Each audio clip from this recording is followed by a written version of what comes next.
So hello everyone, this is your Gaurav भैया। तो यार बहुत सारे बच्चों का ना पासिंग मार्क्स को लेके काफी ज्यादा कंफ्यूजन है। काफी बच्चे ये सोच रहे हैं कि पिछले साल जो पासिंग क्राइटेरिया था ना वो सेम पासिंग क्राइटेरिया इस साल फॉलो होगा। ऐसा नहीं है। पिछले साल कोरोना था एंड उस टाइम अलग चीजें फॉलो हो रही थी। इस टाइम आपका कोई कोरोना नहीं है, कोरोना जा चुका है। तो अब आपका जो पासिंग क्राइटेरिया ना वो चेंज हो चुका है, जो कि आपको पता होना चाहिए। तो आज की वीडियो के अंदर है ना आपको मैं पासिंग मार्क्स को लेकर सारी जितनी भी आपकी डाउट्स है सारी मैं ऐसे क्लियर कर दूंगा। तो इस वीडियो के बाद आपको कोई और वीडियो देखने की जरूरत ही नहीं पड़ेगी। तो चलो शुरू करते हैं। तो सबसे पहला डाउट है बच्चों को कि पास होने के लिए आपको कितने मार्क्स लेने होते हैं। क्या हमें 33% लेने होते हैं या फिर 35% लेने होते हैं? तो आपको 33% लेने होते हैं। अगर आप 33% स्कोर कर लेते हो then you will be considered pass. Just you have to score 33%। Clear. अब बात आती है कि जो ये 33% हमें स्कोर करने हैं, क्या ये इंटरनल मार्क्स और थ्योरी के मार्क्स को जोड़ के 33% स्कोर करने हैं, या फिर हमें सेपरेट इंटरनल के अंदर 33% लेने हैं, या फिर हमें थ्योरी के अंदर सेपरेट 33% लेने? कैसे जो है वो 33% काउंट किए जाएंगे?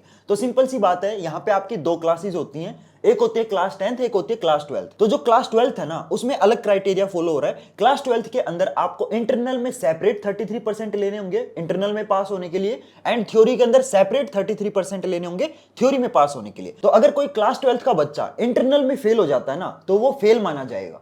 ठीक है, क्योंकि आपको सेपरेटली इंटरनल में भी पास होना है और थ्योरी में भी पास होना है। लेकिन वहीं पे जो क्लास 10th का बच्चा है उसका ये चक्कर है ही नहीं। उसके जो मार्क्स है वो इंटरनल के और थ्योरी के जोड़ के टोटल जो नंबर है वो 33% आने चाहिए। अब मैं आपको एक एग्जांपल से समझाता हूं। जैसे आपको पता है इंटरनल जो होते हैं वो आपके 20 नंबर के होते हैं। ये जो मैं एग्जांपल दे रहा हूं ये क्लास 10th के बच्चों के लिए दे रहा हूं। ठीक है, जैसे आपको पता है जो इंटरनल नंबर होते हैं वो आपके 20 नंबर के होते हैं, राइट? तो अगर 20 में से आपके इंटरनल में मान लो 20 में से 20 लग गए और थ्योरी में आपके मान लो 13 नंबर आ गए 80 में से। ठीक है, तो टोटल कितने होंगे? 20 इंटरनल के, 13 थ्योरी के, total 33 number. You will be considered पास।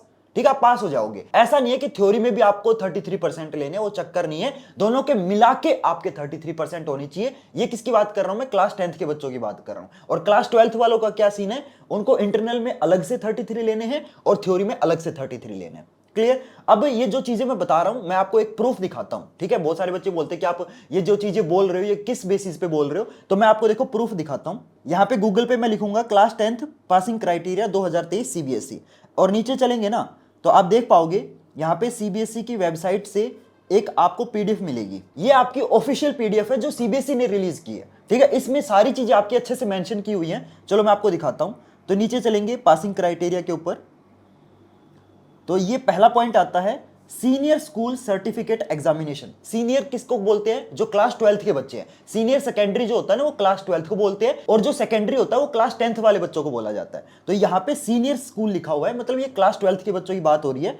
उनके लिए पासिंग क्राइटेरिया क्या है कि उनको 33% थ्योरी में और 33% प्रैक्टिकल में सेपरेटली लेने होंगे। समझ में आई? ये किन की बात हो रही है? 12th वाले बच्चों की, क्योंकि यहां पे सीनियर स्कूल लिखा हुआ है। ठीक है, अब मैं बताता हूं आपको क्लास 10th के बच्चों के लिए क्या रहेगा। तो यहां पे देखो सिर्फ और सिर्फ सेकेंडरी स्कूल लिखा हुआ है, यानी कि यहां पे 10th के बच्चों की बात हो रही है। और यहां पे कहीं पे भी आपको ये नहीं लिखा हुआ कि सेपरेटली आपको लेने हैं। इसका मतलब यहां पे आपको इंटरनल के और थ्योरी के जोड़ के टोटल जो है वो 33 नंबर लेने हैं। क्लियर? आया चीज समझ? तो आपका मेरे ख्याल से जो डाउट है वो क्लियर हो गया होगा। और वैसे यार मैं एक बात बताऊं, ये जो क्वेश्चन तुम पूछ रहे हो ना पासिंग क्राइटेरिया के ऊपर, ये क्वेश्चन वैसे आउट ऑफ सिलेबस है ये। ठीक है, क्यों? क्योंकि हमारे जो स्टूडेंट होते हैं ना उनका जो टारगेट होता है वो 95+ होता है। अगर तुम भाई पास होने के लिए पढ़ रहे हो ना भाई, छोड़ दो तुम पढ़ाई, सच बता रहा हूं मैं।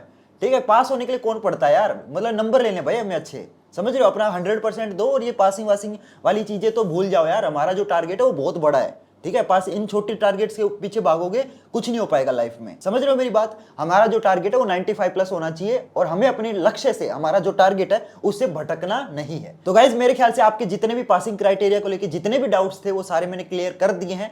और मेरे ख्याल से अब इसके बाद आपको कोई और वीडियो देखने की जरूरत नहीं पड़ेगी, क्योंकि मैंने आपको विद प्रूफ आपको समझाया है सारी चीजें। ठीक है, तो मेरे ख्याल से आपको वीडियो अच्छे से समझ आ गई होगी। प्लीज इस वीडियो को ना अपने फ्रेंड्स और क्लासमेट के साथ शेयर जरूर कर देना, ताकि उनको भी पता चल सके कि भाई इस साल का जो पासिंग क्राइटेरिया वो चेंज हो चुका है और जो नया पासिंग क्राइटेरिया है वो क्या है। ठीक है, तो प्लीज वीडियो को शेयर कर देना, चैनल को सब्सक्राइब कर लेना, क्योंकि मैं इसी तरीके से ना बहुत ही बढ़िया बढ़िया कंटेंट जो है एजुकेशन से रिलेटेड वो अपने चैनल पे अपलोड करता रहता हूं। तो अगर आप चैनल को सब्सक्राइब करोगे तो जो बढ़िया कंटेंट है ना वो आपको रेगुलर बेसिस पे मिलना स्टार्ट हो जाएगा। तो प्लीज यार चैनल को सब्सक्राइब कर देना, वीडियो को शेयर कर देना, जाते जाते लाइक कर देना। तो गाइस मिलते हैं फिर अगली वीडियो में नए टॉपिक के साथ। तब तक के लिए goodbye and have a nice day.